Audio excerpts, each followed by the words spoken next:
Hey everyone, welcome back to Luxury with Calvin. I'm Calvin. Duh. Today we are talking about these new Morphe Vegan Pro brushes. So I got from this side to this side, I got V115, V108, V111, and V106. So these are all like the face brushes.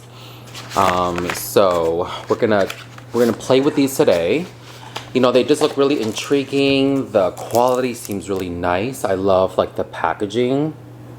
I love how it's like this sleek black matte, and it's like just it's very soft, and they're vegan bristles. So it just really intrigued me as to how they're gonna perform. And they look really nice too. They look really sleek and modern and professional.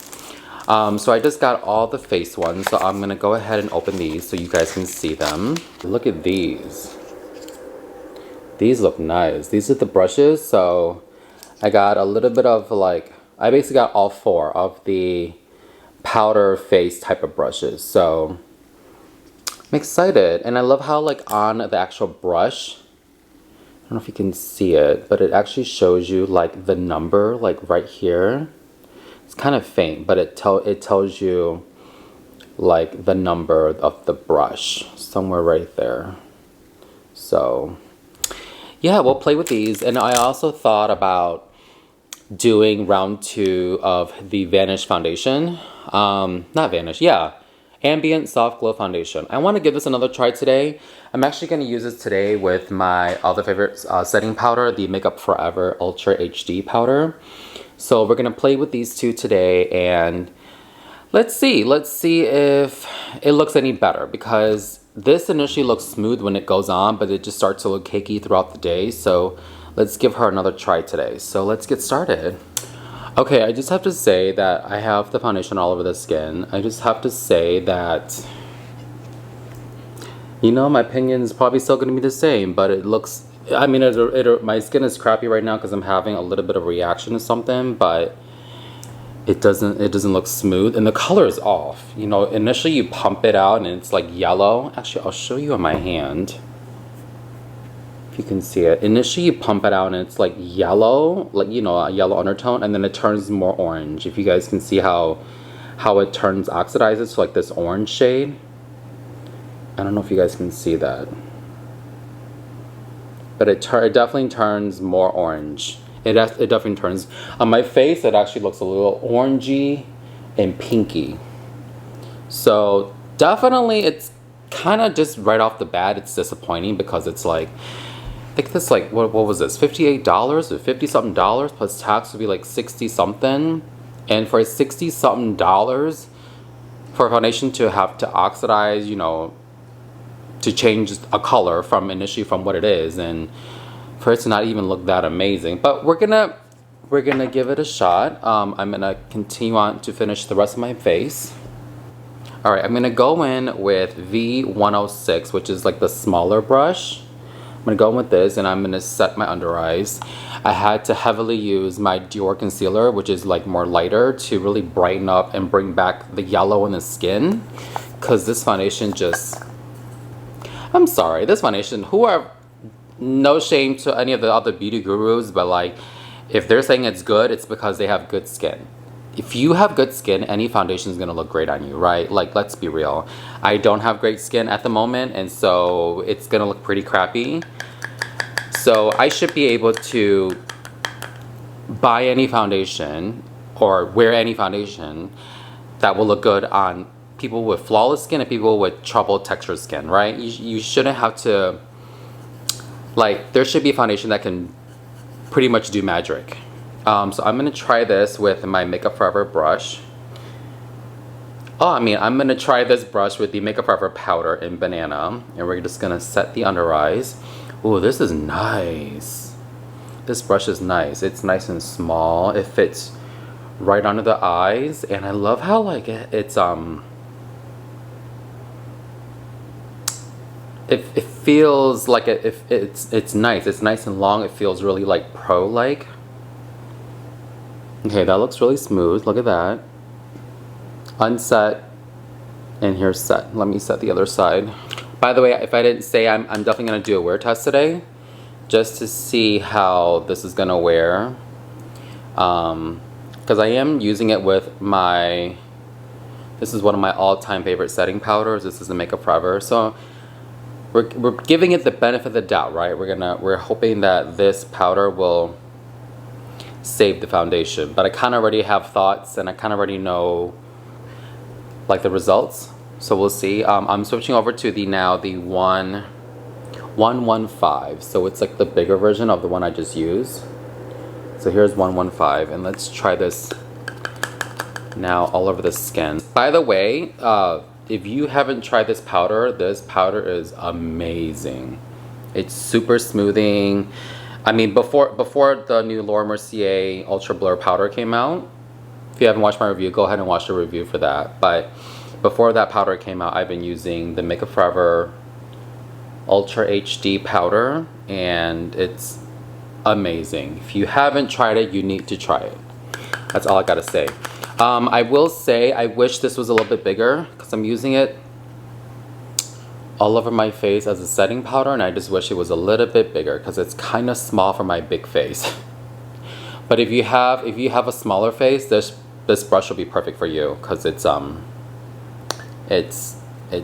basically a little bit bigger than the other one, but it's not big enough for me because I have more surface to cover. Here's my skin all set. Let's go ahead and do a little bit of bronzer. I'm using Jaclyn Cosmetics Tanlines. Her bronzer, her powder bronzer in the shade Tanlines. If you know, you know. This is an amazing formula.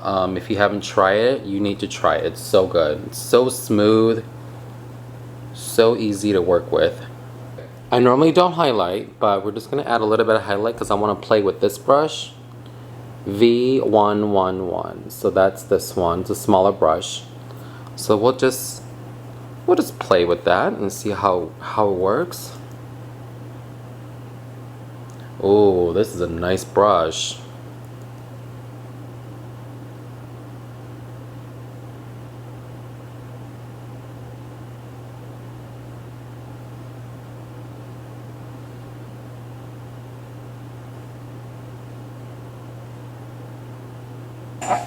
Alright, my face is complete. I definitely have to say, just looking in the mirror, this foundation, you know, the foundation is okay, but the shade just sucks. It turns like, you can't tell because the light is so bright, so it matches my neck in the light.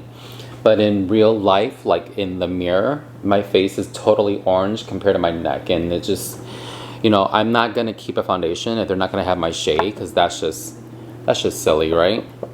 Sorry, I put setting spray on, so I'm just fanning my face. So here's the finished product. I mean, it looks great, right? I mean, in camera it looks great, but in person, not so much. It's not that smooth, and it's totally oxidized, but you know, it's now 1:45, so we'll check back later tonight. I'll show you guys what the results are, you know, round 2. And I have to say, just even without like a wear test, these brushes are great. The only one I didn't use was this one, which was the V108, which is like a smaller domed one. But the other 3 I did use, and they're lovely. I think this would be great for like if you want like a nice precision contour, if you really want to focus a little more shadow right here because it's nice and small. But I don't really need like a precision contour. I really love these 3. So I used V106, V111, and I used V115. These 3 are amazing. So the quality is great. They don't shed. They're super soft, and they have like a really nice long handle, so they feel really like professional. Like when you use them, you feel like an artist. So pick these up. I really like these brushes a lot. They're really nice. I actually might get more for my my kit in case I do client's makeup. But we'll definitely do a round 2 of the Hourglass foundation wear test, because, and I'm trying with my favorite setting powder, my Makeup Forever, to give it more of like a boost in hopes that it'll wear even more nicer. But I doubt that's gonna save it.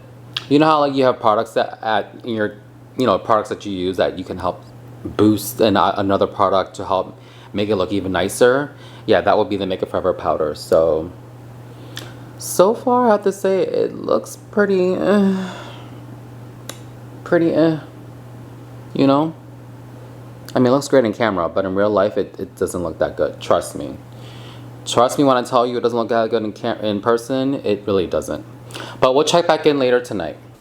Hello, I'm back. It is currently almost 10:45. I've had this on for 9 hours and I'm ready to take this off. So just to conclude it up, I don't like this foundation. Is that, you know, I will say today it does look better with the Makeup Forever loose powder. It looks better with it. But for some odd reason, my forehead is extra shiny today than using the Laura powder. So the Makeup Forever powder does make it look a little more smoother. But, you know, I don't want to have to use a foundation that I have to use another product to make it look better. And then also on top of it, the color sucks. I did put a clip of the foundation on my hand, but I'll definitely insert it again just so you guys can see it now to see how it oxidizes on my hand. But yeah, I don't care for the Hourglass foundations, but for the brushes, the Morphe brushes, these are really nice. I love these. There is actually 2 more that I want to pick up. I bought these at Ulta. I didn't go to the Morphe store. So I might have to go to the Morphe store because I want to get, it's the flat top brush for foundation, and then there was a fan brush. So I want to get those as well. So maybe in the next video, I'll do that. So if you guys have any questions or suggestions on what you want me to review next, let me know. Leave them down below. Oh my god, that is so 2016. But yeah, that's it for today. So I will see you guys in the next video.